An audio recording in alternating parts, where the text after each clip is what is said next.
ఇది ద్వారకాలోని గోమతి నది ఒడ్డండి. ఇప్పుడు కనిపిస్తున్నది సముద్రనారాయణ స్వామి టెంపుల్.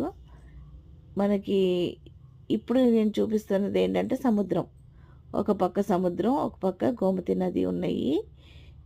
ఇవి 2 ఇక్కడ కలుస్తాయి అన్నమాట ఈ ప్లేస్‌లో.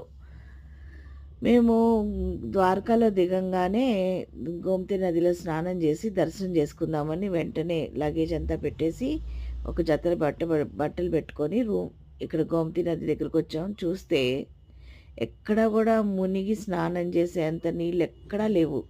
అంతా ఆ చివరి నుంచి ఈ చివరి వరకు అంతా చూసుకుంటూ వచ్చామన్నమాట. ఇదే లాస్ట్ ఎండింగ్ ప్లేసు.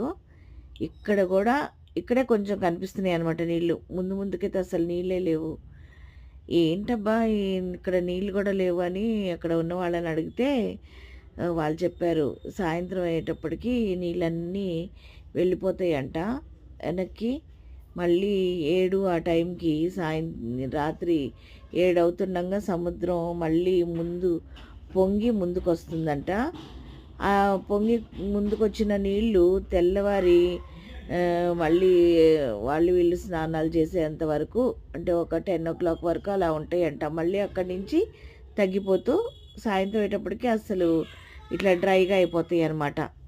మొత్తం డ్రైగానే ఉంది అసలు. మొత్తం రాళ్ళు, కొంచెం కొంచెం నీళ్ళున్న చోట ఈ పక్షులను, ఈ చేప పిల్లలు అట్లా ఉన్నాయి.